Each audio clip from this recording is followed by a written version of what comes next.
Nós estamos tendo esta lição agora, né?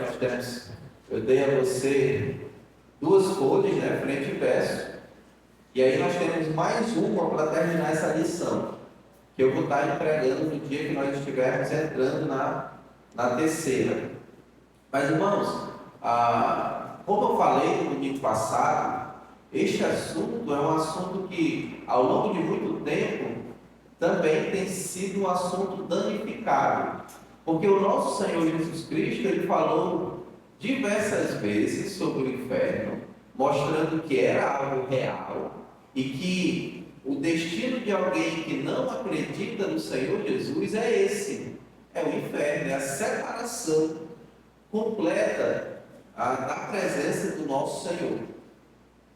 E as pessoas têm começado a dizer, olha, essa doutrina ela é muito pesada. Essa doutrina não chama as pessoas a virem para a igreja. Então nós vamos começar a deixar essa doutrina para o lado. E muitas igrejas até acreditam no inferno, mas não falam sobre isso, para que não cause um problema, um transtorno. Então pessoas deixem de vir para a igreja por conta de que podem ir para o inferno.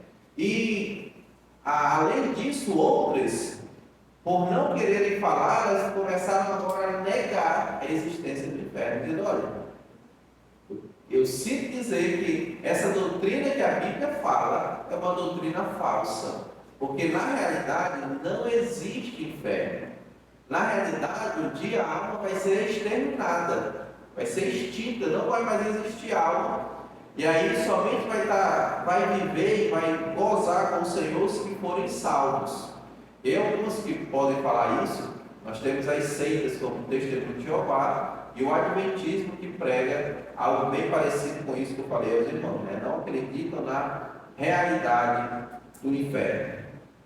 E aí eu deixei para os irmãos lerem, né, durante a semana, alguns textos, aí você viu na segunda, na terça, na quarta, na quinta, na sexta, no sábado, que são textos que falam sobre a realidade do inferno e que o inferno é um lugar que não foi preparado primeiramente para os homens, mas foi preparado para Satanás e os seus anjos. Mas por conta do pecado, os homens estão caminhando nesta direção.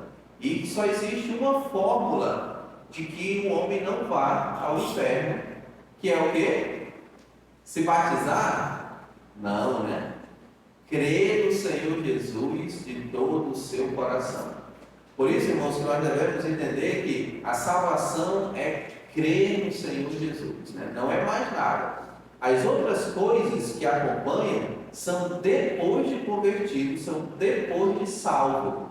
Você é batizado porque você vai obedecer uma ordem que Deus deu. Você precisa obedecer. A Bíblia diz que aquele que crê, ele também se batize, né? E aí o batismo ele tem um simbolismo, que você está dizendo às outras pessoas aquilo que você um dia reconheceu que foi o Senhor Jesus Cristo como Senhor da sua vida. Por isso que o batismo não salva, mas é uma ordenança. E se você conhece algum salvo, né, que se diz salvo e não quer se batizar, tem um problema sério aí. Pode ser que ele não seja ainda o salvo, porque o salvo quer obedecer o que a palavra de Deus ensina. Agora a gente sabe que existem pessoas que recebem o Senhor Jesus já no estado terminal. E aí não tem como fazer o batismo. Até a pessoa diz, olha, se eu ficar boa e sair desse local, eu quero me batizar. E às vezes não consegue sair. Isso não interfere em nada a salvação, porque a salvação é crer no Senhor Jesus.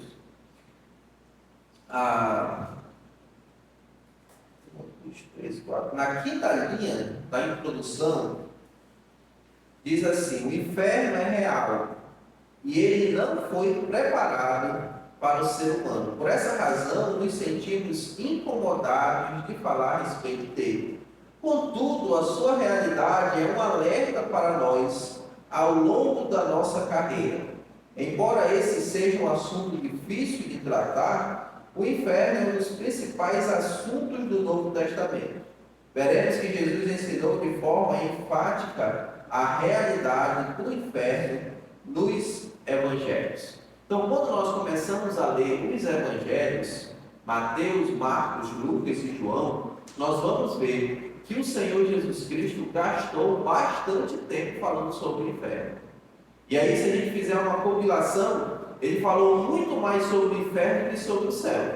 Ele mostrou muito mais o perigo de alguém que estava caminhando ao inferno do que propriamente o céu.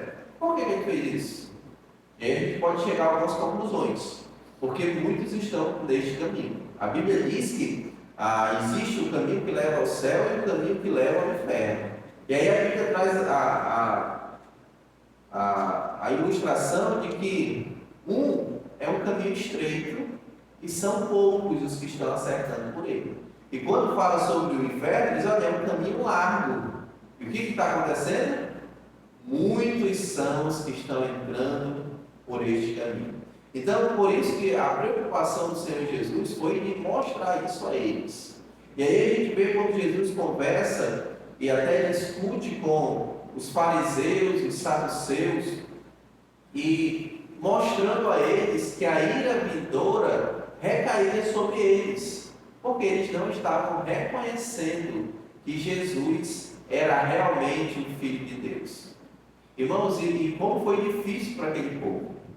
Aquele povo, e aí você que conhece um pouco da história, você sabe que eles estavam esperando um Messias, aparentemente como Davi, um guerreiro, alguém que conseguiria fazer com que eles saíssem da opressão romana. E quando Jesus vem até esta terra, ele não vem com este propósito. Ele diz: olha, o meu reino não é deste mundo, o meu reino é um reino celestial. E você precisa até, para participar dele, nascer de novo. E aí nós temos um grande mestre da lei, né, dizendo: como isso pode acontecer? Será que eu terei que entrar de novo no ventre da minha mãe? E aí o Senhor disse: olha, não, o meu reino não é assim. O que é nascido da carne é carne, mas o que é nascido do Espírito é Espírito. Então, nós vemos que esta realidade o Senhor veio nos mostrar, que muitas pessoas, até sem perceber, estão entrando no inferno, e que através do sacrifício que Ele faria e que Ele já fez, as pessoas agora poderiam acreditar neste sacrifício e deixar o seu caminho, que era rumo ao inferno, para entrar em um caminho, ou virar 360 graus, e caminhar para o céu, para o alvo, olhando para o Senhor. Os irmãos têm alguma pergunta em relação a isso? Tem alguma dúvida em relação a algum desses assuntos que já foi mencionado? A irmã está perguntando, né, se alguém já estudou, que na lição de sábado, em Mateus capítulo 25, 46 e João 5, 26, diz que passar a eternidade tem a ver com uma escolha, e uma escolha pessoal sua. E aí a irmã disse assim: mas não tem um outro texto que diz: não foste vós que escolhestes a mim, pelo contrário, eu vos escolhi para que vades e deis fruto, né? E o vosso fruto permaneça. Irmãos, existem duas doutrinas aí no que nós estamos falando. Existe a doutrina da responsabilidade humana. Todo homem é responsável pelos seus atos. Todo homem um dia será responsável pelos seus atos. A Bíblia diz que mesmo aquele que está indo em direção ao inferno e que faz isso desenfreadamente, um dia reconhecerá que Jesus é o Salvador. Mas ele foi responsável em rejeitar o Senhor Jesus Cristo. Hoje o convite é feito a todos, sem exceção. Alguns aceitam e outros rejeitam. Os que aceitam, e aí entra na doutrina da eleição, por aqueles que o Senhor Jesus, um dia, ele mesmo diz isso em João 17, tem guardado para que não vá para o inferno, que um dia encontrem e reconheçam o Senhor como seu Salvador. E também é responsabilidade dele. Como que fica isso? Difícil de a gente compreender. Mas o que a Bíblia diz e nos mostra é que existe uma eleição. O Senhor elegeu. Paulo fala isso em Romanos. O Senhor Jesus, Em João 17, na oração sacerdotal, ele na sua oração, ele diz assim: meu Pai, todos aqueles que o Senhor me deu, eu tenho guardado. Então você já entende aí a eleição, né? Todos aqueles que o Senhor me deu, todos aqueles que foram eleitos, eu tenho guardado. Só não, e aí continua só não, o filho da perdição, que era Judas. Quando nós vemos em Romanos capítulo 8, Paulo falando, diz, olha, Deus nos predestinou antes mesmo da fundação do mundo. E aí, Tiago vai dizer que para a gente andar pelas obras, que elas já foram feitas também de antemão, para que eu e você, depois de salvo, andássemos nela. Então foi algo passado. O Senhor nos predestinou. O Senhor nos amou de uma tal maneira e fez com que um dia o Espírito Santo entrasse nos nossos corações através da vontade dele, e aí a gente pudesse reconhecer Jesus como nosso Salvador. Nós precisamos entender que esta palavra que a irmã usou, né, esta escolha, essa responsabilidade em aceitar o Senhor Jesus Cristo, tem a ver com Ele. A gente não pode dizer nunca que nós escolhemos o Senhor nosso Deus, que partiu da minha natureza ter reconhecido o Senhor como meu Salvador. Irmãos, não, no processo da salvação, isso só vai começar a existir depois da ação do Senhor. O Senhor envia o seu Espírito Santo ao coração do pecador, e aí ele reconhece, e aí ele se arrepende, e aí ele é responsável também de reconhecer o Senhor, mas não pelos seus próprios entendimentos, mas porque o Espírito Santo entrou no seu coração. Os nossos amigos e até irmãos arminianos, vamos dizer assim, eles pensam um pouco diferente. Eles dizem, não, nós primeiro escolhemos a Deus e aí o Espírito Santo vem no nosso coração. Mas nós não temos um texto bíblico que embase isso. Mas se nós tivéssemos, tudo bem, mas nós não temos. Nós temos o texto que o Espírito Santo é dado pelo Senhor e de graça, sem a gente ter nenhum mérito. Não é porque agora eu reconheci que eu preciso, não.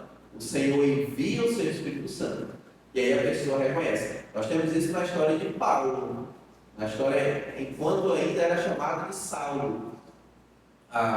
O Senhor envia o seu Espírito Santo a ele, e aí ele vai reconhecer, né? E ele diz assim: quem és tu, Senhor? Ele diz: sou o Senhor Jesus a quem tu persegues. Então, a primeira ação sempre é divina. A ação, ela, primeiramente, na vida do ser humano, ela é divina, porque se dependesse de nós não poderíamos. A Bíblia diz que não há nenhum justo, nenhum sequer. Nós também temos um problema em relação a isso. Alguns interpretam, quando Jesus fala a Pedro, o que tu ligares na terra será ligado no céu. Uma tradução que é atualizada que traz desta forma. Então, que ele diz, olha, então, o que o homem fizer na igreja, Deus vai ratificar lá no céu. E não é assim. O texto original diz, aquilo que for ligado no céu, aquilo que for ligado na terra, foi ligado no céu. No passado, já foi ligado no céu, por isso que nós estamos ligando aqui na terra. E aquilo que já foi desligado no céu, nós também temos desligado aqui na terra. A ação ela é primeiramente divina e depois humana. Eu entendo, irmãos, a salvação, segundo o que a Bíblia nos ensina, que ela não vem de nós, ela não é. E também essa predestinação, muitos vão dizer que o Senhor foi lá no futuro, precisou ir lá na eternidade futura e dizer, olha, a irmã Marina um dia vai me reconhecer como Salvador, então eu vou predestinar ela.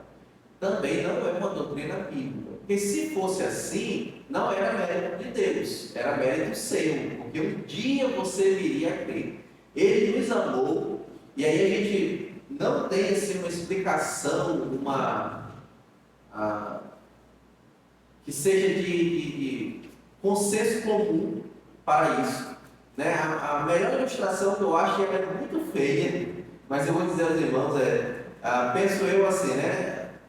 Imagine você com uma sacola cheia de alguma verdura, né? Vamos dizer, cheia de cebola. E aí você cai na lama suas cebolas, tudo. E aí você vai juntar algumas que você consegue. Foi isso que Deus fez. Deus amou o mundo, mas através do seu amor, Ele salvou alguns. Não pelos méritos próprios, mas por conta do seu grande amor.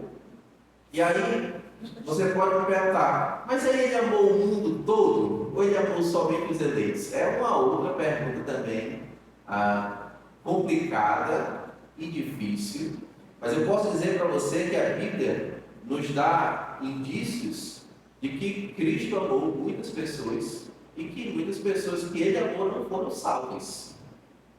Você lembra do jovem rico? A Bíblia diz que Jesus amou aquele homem e ele foi salvo? Pelo que a história conta, não. Por conta do amor à sua riqueza, ele ficou triste e não seguiu o Senhor Jesus Cristo. E a Bíblia diz que Jesus amou ele. E João 3,16 diz que Deus amou o mundo de tal maneira. Deus amou o mundo. Mas Ele enviou o seu Filho para todos aqueles que creem. E aí nós entendemos que só há crença se o Espírito Santo entrar no seu coração. Então Deus amou o mundo de tal maneira que deu o seu Filho unigênito para que todo aquele que crê tenha salvação. Então a salvação não é de todos. A salvação é de quem crê. E quem é que pode crer? Aquele a quem o Senhor envia o seu Espírito Santo. Então por mais que seja difícil de a gente compreender, essa é a verdade. Eu creio assim, que nem a lei, né? A lei ela não foi feita para ser questionada, ela é feita para ser seguida. Aí eu penso assim, Salmos 139:16 diz que no livro dele foram escritos todos os nossos dias. Cada um deles é escrito determinado, sem que nem dele também tem. Então eu penso assim, né? Creio na predestinação, que Deus tem mais baseado quem primeiro nos escolheu foi Ele. Ele escolhe a quem Ele aprover, né? Sim. Eu penso assim. E nós não temos direito de dizer por que o Senhor escolheu um e não escolheu outro. E aí a gente vê a conversa, quando Deus conversa com Jó, e aí Jó começa a fazer algumas perguntas, né? E aí ele diz assim, onde é que tu estava quando eu comecei a fundar essa terra? Dizendo assim, o que é o homem para dizer por que tu está fazendo isso ou por que tu deixou de fazer isso? Nós não podemos arrazoar com o Senhor. Nós devemos apenas respeitar. E a gente precisa entender que a nossa mente é uma mente finita. A gente nunca vai compreender a mente do Senhor. Nunca. Nós vamos até ter um conhecimento maior do Senhor quando estivermos com Ele na glória. Mas nunca nós vamos compreender por completo a mente do nosso Senhor. Irmã, o que a Bíblia nos diz e nos mostra é que os planos do Senhor não podem ser frustrados. Não podem. Se o Senhor enviar o Espírito Santo, mesmo que aparentemente Ele não queira, Ele vai se render aos pés do Senhor, porque não pode ser frustrado. Os planos do Senhor não podem. Não tem dados bíblicos para alguém que o Senhor envia o Espírito Santo e ele diga assim, rapaz, eu não quero esse Espírito Santo. E aí eu vou fazer outra coisa. Porque, irmãos, nós temos que entender que Deus ele é todo poderoso. Quando Ele quer fazer uma coisa, Ele faz, independente de nós. E aí eu vou dar o exemplo de Paulo de novo. A Bíblia diz que Paulo estava respirando ameaça. Ali está dizendo que ele estava com a intenção de destruir todos, de matar todos. E ele foi com essa intenção. Quando o Espírito Santo, quando Jesus Cristo fala com Paulo, pronto. Aquele homem que era tão feroz para destruir, começa a ser e se torna o maior missionário que a igreja já conheceu, a igreja de Cristo. Então, os planos do Senhor não podem ser frustrados. Apesar de que uma pessoa relute contra isso. Nós vemos também Jonas. Jonas relutou aquilo que ele pôde. Jonas foge, prega de uma maneira insatisfatória, prega assim algo seco, poucas palavras, e o que acontece? O povo todo é salvo, porque o Senhor queria salvar aquele povo. E aí a gente vê até ele ficando com raiva no final do capítulo 4, assim, eu sabia que o Senhor era um Deus misericordioso e que ia salvar a cidade de Nínive. Então, quando Deus quer fazer algo como salvar o povo de Nínive, apesar de Jonas não fazer um serviço bem feito, o Senhor salvou. Por quê? Porque a sua palavra, a palavra do Senhor, os decretos do Senhor, eles não podem ser frustrados, eles não são mudados, apesar das nossas atitudes. Parece que no final ele ficou zangado. Ficou zangado, né? Até o Senhor Jesus diz, olha, se vocês não reconhecerem, essas pedras aqui vão clamar. Você se lembra disso? O que o Senhor está dizendo é que quando Deus determina uma coisa, vai acontecer, independentemente se você lutar contra isso. Deus vai continuar sendo meio e as suas ações serão as mesmas. Né? Tudo que ele já decretou. Nós temos o Salmo que Davi fala, o Salmo 139, né? Ele me conhece, é o Salmo 139. E aí muitas pessoas vão dizer, não, mas aquilo ali é uma poesia. Davi não estava sabendo o que estava falando. Irmãos, aquilo é o que acontece conosco. O Senhor nos conhece. Você lembra quando ele chama Natanael para ser um discípulo? E aí ele disse, eu não vi você. Lá. Ele começa dizendo, eis aí um verdadeiro israelita, né? Um verdadeiro judeu. E eles estão falando assim, ele me conhece, né? Ele disse, não, eu te vi lá debaixo daquela árvore. Não, mas não tinha ninguém lá que pudesse me ver. Então, o Senhor, além de saber todas as coisas, Deus decretou todas as coisas. Mas também, irmãos, a gente precisa entender que a responsabilidade humana é algo real e que nós somos responsáveis pelas nossas ações. Nós precisamos entender que um dia nós seremos cobrados pelaquilo que nós fazemos. A Bíblia fala sobre a lei da semeadura. Aquilo que o homem semear, isso também ceifará. Então, por isso que nós precisamos entender. São duas doutrinas distintas que se entrelaçam e que quando a gente diz assim, olha, a gente não compreende muito bem, aí alguns que são extremistas vão dizer, não, é porque é arminiano, ou não, é porque é calvinista. E não é, irmãos, nós somos bíblicos. Nós precisamos entender que a palavra de Deus ela é complexa. Nós não vamos compreender tudo. Pastor, a alma, o corpo e o espírito. Sim. No caso, tem muitos que não acreditam que só tem corpo e espírito, né? Vocês acreditam que tem alma, corpo e espírito? Sim. Hoje, né, a discussão está assim. Existem os tricótomos, que é corpo, alma e espírito. E existem os dicótomos, né, que ele diz, é o corpo e a alma ou o espírito. Eles olha, essas duas palavras, alma e espírito, são a mesma, são a mesma coisa. Então só existe corpo e alma. Então, a parte material e a imaterial. E aí eu não sei como que os irmãos acreditam, né, nesse sentido, mas eu particularmente sou tricótomo, né, e como a maioria dos batistas regulares, nós acreditamos que existe um corpo, alma e espírito. Paulo fala sobre isso. Nós vemos no Cântico de Maria também falando sobre isso, sobre essa divisão de alma e espírito. Não é uma divisão fácil também de a gente fazer, não é uma divisão fácil de fazer, mas nós acreditamos assim porque os nossos, até primeiros irmãos que ouviram do Senhor Jesus Cristo, ouviram do apóstolo Paulo, também acreditavam assim. E numa outra aula a gente pode falar sobre isso, né, que dá também uma grande aula, uma aula de muitos minutos. A irmã falou dois assuntos, né? Esse do pré e pós-tribulacionista, e o primeiro foi sobre a crença, né, nos livros da Bíblia. Irmãos, vou falar sobre a primeira crença, né, sobre os livros da Bíblia.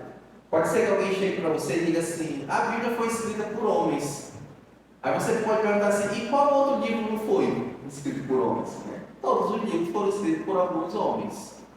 Agora a gente pode observar que todos os livros que foram escritos, nenhum se manteve como a Bíblia se manteve até hoje. Isso já é um sinal. Nós não precisamos de sinais. Isso já é um sinal de que um ser divino, nosso Deus, tem preservado a sua palavra.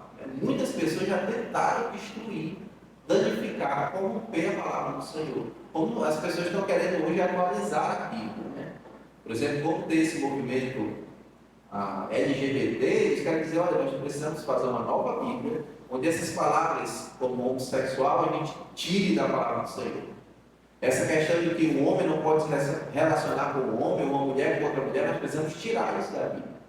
Então, Deus mantém a sua palavra é fiel, e ela vai permanecer até o fim, até Cristo voltar. Essa crença, e ontem eu falei isso na sociedade masculina, muitas pessoas vão questionar, e vão começar o questionamento pelos livros como Jó e como Jonas. Vão dizer, olha, isso nunca pode ter acontecido.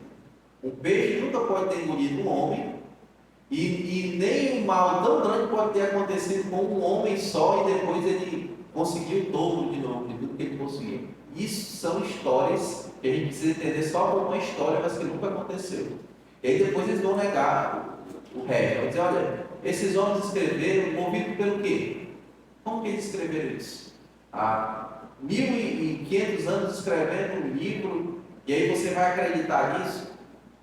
Irmãos, a Bíblia não contém erros. Nós temos autores diversos, em tempos diferentes, que falam sobre o Deus, e falam somente aquilo que Deus quis que eles falassem. E que Deus manteve na sua palavra somente aquilo que Ele queria que fosse ensinado a nós. Então nós temos esta certeza. Nós não podemos colocar essa certeza no coração das pessoas. Nós não podemos, isso não é nossa função. Mas nós devemos ensinar que tudo que existe escrito na palavra de Deus é verdadeiro. Eu me lembro que até ontem um dos irmãos disseram assim, não, eu já escutei até assim, se João tivesse engolido a baleia, eu tinha acreditado, imagine, um peixe ter engolido Jonas. Então, nós precisamos acreditar. A palavra de Deus ela é inspirada por Deus. O próprio Paulo diz que ela é útil para nos instruir, para nos repreender, para nos exortar. Mas eu sinto dizer a vocês que nem todas as pessoas, ou nem a maioria do mundo, vai acreditar na palavra do Senhor. Porque a palavra mesmo do Senhor diz isso. Porque são poucos os que têm ido pelo caminho certo. São poucos. Então, graças a Deus, Ele nos fez compreender que esta palavra é verdadeira. Na questão do pós e pré-tribulacionismo, nós somos uma linha pré-tribulacionista. Nós acreditamos que nós não enfrentaremos a ira do Senhor, que a igreja que estiver viva, no momento em que acontecer a tribulação, a igreja será retirada desta terra. Nós cremos assim. Nós cremos assim porque Paulo acreditava assim, porque os nossos primeiros irmãos acreditavam assim. E o que se tem muito crescido, eu tenho visto alguns debates sobre este assunto, é que os pós vão dizer assim, não, essa ideia de vocês é uma ideia que não tem 100 anos. Começou com os assembleianos que começaram a pensar desse jeito. Irmãos, isso é uma mentira, é uma falácia. A Bíblia, através das instruções que Paulo dá aos Tessalonicenses, e que Tessalonicenses possivelmente foi o primeiro livro a ser escrito no Novo Testamento, Paulo já mostrava ali que a vida do Senhor seria de algo repentino, algo que seria inesperado, E a primeira prova é que, se fosse algo esperado, a gente ia saber, a gente ia entrar na tribulação, a gente ia fazer as contas certinho e dizer, olha, Jesus vai voltar aqui. Mas não é assim. O Senhor virá. A Bíblia diz quando muitos estiverem despercebidos, e que precisava ou precisaria acontecer algumas coisas, e que a gente viu que já aconteceu, e que nós estamos somente aguardando a vinda do Senhor. E a gente entende que essa vinda do Senhor não é a segunda vinda, mas é o arrebatamento da igreja, que Cristo vai levar a sua igreja, e que 7 anos este mundo sofrerá grandes consequências, e depois sim a segunda vinda do Senhor, já com a igreja vindo com ele, aqueles que estarão vestidos de linho finíssimo, lá em Apocalipse capítulo 19. Mas é uma discussão, e não é por isso, irmãos, que eles não vão deixar de ser arrebatados. Não vai ser por isso que eles vão deixar de ir para o céu, mas é porque eles têm uma compreensão errada. E aí eu posso estar falando isso, né? E alguém de lá pode dizer, não, o senhor está errado. Né? O senhor vai ver, né? O senhor vai passar a grande tribulação todinha aí, e aí vai dizer que nós estávamos certos. Eu tenho alguns amigos, né, que são presbiterianos, e eu sempre digo para eles, ó, quando você estiver indo na rua, você vai dizer, o Paulo Jorge estava certo. Eu não atentei porque ele disse. Mas, brincadeiras à parte, o que é importante a gente saber é que nós precisamos estar preparados para este dia. Porque os crentes em Cristo Jesus, a Bíblia diz que estarão sendo transformados. E todos aqueles que morreram, depois de Atos capítulo 2, depois da descida do Espírito Santo, vão ser ressuscitados, né? Não vai ter um novo corpo, não. Vai ser ressuscitado o seu corpo antigo. E aí vai ser glorificado também, transformado esse corpo. Mais alguma? Irmã, os livros apócrifos são 6 livros. 6 livros. Esses livros foram escritos entre o último livro da Bíblia, Zacarias, e Mateus, 400 anos. E nesses 400 anos, o Senhor não falou, não se revelou a ninguém. A ninguém. A nenhuma pessoa. Quando você lê Macabeus, ele pede que o Senhor venha falar com ele. No livro, ele diz assim, que o Senhor venha falar comigo. Né? Porque Deus, a gente trata esse tempo como o silêncio de Deus, 400 anos. E aí ele volta a falar de novo através de João Batista. E esses livros foram escritos neste período intertestamentário. E esses livros, esses 6 livros, todos eles têm algum teor de doutrinas erradas ou doutrinas contrárias do que a palavra de Deus ensina. Por isso que quando foi colocado, para ser colocado junto com a Bíblia, já muito tempo depois que o cânon tinha sido fechado, né? Os cristãos protestantes disseram, de maneira nenhuma nós colocaremos, porque existem alguns erros doutrinários. Nós temos erros no livro, todos eles, né? Judite, Enoque, Macabeus, todos eles trazem diferenças daquilo que a palavra de Deus ensina. Uma das doutrinas que é pregada nesses livros, por exemplo, do de Enoque, é que os anjos podem ter relações sexuais com mulheres. E a Bíblia, o Senhor Jesus diz, olha, um dia nós seremos como os anjos, que não se casam e não se dão em casamento. O que o Senhor está dizendo é que não tem questões sexuais na sua vida, né? Como nós temos hoje.